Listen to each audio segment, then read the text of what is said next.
উপস্থিত আজকের এই প্রচণ্ড গরমের মধ্যে থানা নেতৃবৃন্দ, ইউনিয়ন নেতৃবৃন্দ,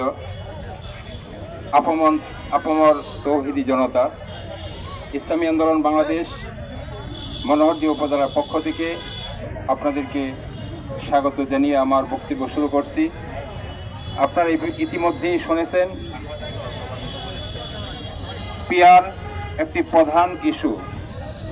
সংস্কার, জুলাই সনদের বাস্তবায়ন, 5টি বিষয়ের উপরে আমরা আজকের এই অধিকার আদায়ের জন্য গণসমাবেশ, গণমিছিলের পরবর্তী গণসমাবেশে আমরা একত্রিত হয়েছি, আপনারা সেটি জানেন। কিন্তু পিআর কেন আমরা চাই, কেন কিছু দল পিআর চায় না, এটা আমাদের ক্লিয়ার থাকতে হবে।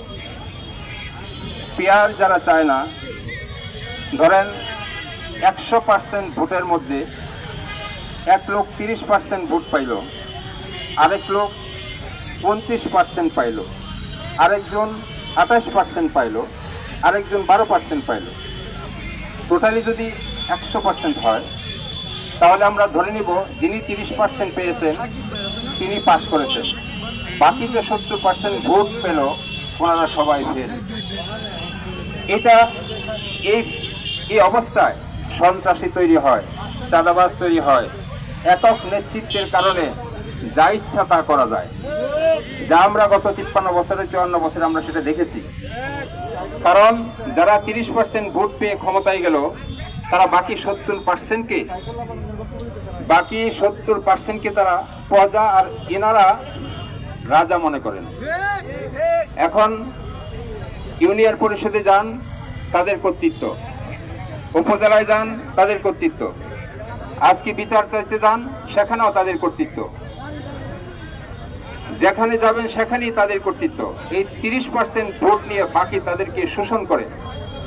আর যদি পিআর হয়, যিনি 30% ভোট পেলেন তিনিও সংসদে যাবেন, যারা 29% পেল তিনারাও সংসদে যাবেন, যিনারা 28% পেল তিনারাও সংসদে যাবেন, যিনারা 12% পেল তিনারাও সংসদে যাবেন। এর উপকারিতা কি হবে? আপনি যখন ইউনিয়ন পরিষদে কোনো কাজের জন্য আসবেন, তখন আর কেউ দাদাগিরি দেখাইতে পারবে না। আমাদেরও সংসদ সদস্য কোথায় আছে? সংসদে আছে। যিনারা 28% ভোট পেল তিনারাও যখন যাবেন তার অধিকার আদায়ের জন্য, তিনাদেরকেও ফেলতে পারবে না, কারণ বলবে যে আমাদেরও সংসদে কি আছে? সদস্য আছে। যারা 29% ভোট পেল তিনারাও সংসদে আছেন, সুতরাং তিনাদেরকেও ফেলতে পারবে না। অর্থাৎ একটা সমতা, মিলেমিশে প্রশাসন চালাইতে তারা বাধ্য হবে। কোনো চাঁদাবাজি, কোনো ধান্দাবাজি সেখানে চলবে না। এই জন্য এই পথকে বন্ধ করার জন্য তারা অজুহাত হিসেবে উপস্থাপন করেছে আমরা পিআর বুঝি না।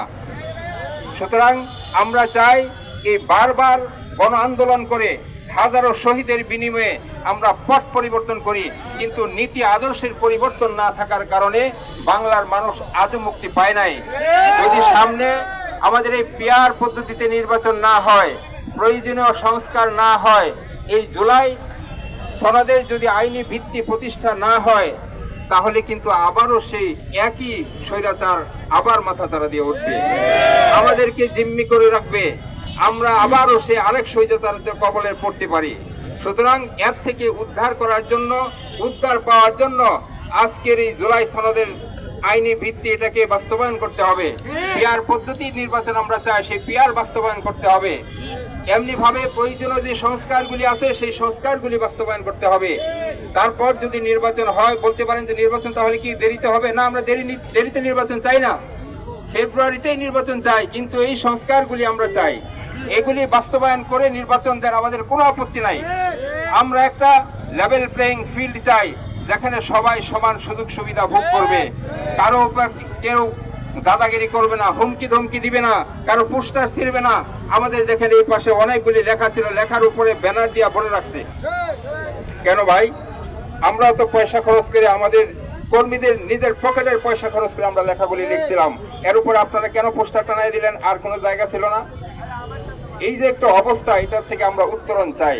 আমরা চাই আমরা সবাই সমান সুযোগ সুবিধা ভোগ করব, জনগণ তাদের ভোট যেখানে ইচ্ছা সেখানে দিবে, আমরা এটা নিশ্চিত করতে চাই। সুতরাং আসুন আগামী দিনে পীর সাহেব চরমোনাই এই সকল যৌক্তিক দাবিতে যে সকল আন্দোলনের ডাক দিবেন, আমরা ইনশাল্লাহ তার সাথে থাকব। আর প্রিয় নেতা কর্মীবৃন্দ যারা এসেছেন, অনেক কষ্ট করে এসেছেন, সাংবাদিক ভাইরা এসেছেন, পুলিশ প্রশাসন এসেছেন, যারা আমাদেরকে সার্বিকভাবে সাপোর্ট করেছেন, সহযোগিতা করেছেন, সকলকে ধন্যবাদ জানিয়ে, এবং আগামী দিনে আপনারা অবশ্যই ইসলামের পক্ষে থাকবেন। আগামীর সংসদ হবে ইনশাআল্লাহ কোরআনের সংসদ, আগামীর সংসদ হবে ন্যায় নীতির সংসদ। আল্লাহ তাআলা আমাদের সকলকে তৌফিক দান করুন। আমিন ওয়া আখিরু দাওয়ানা আলহামদুলিল্লাহি রাব্বিল আলামিন।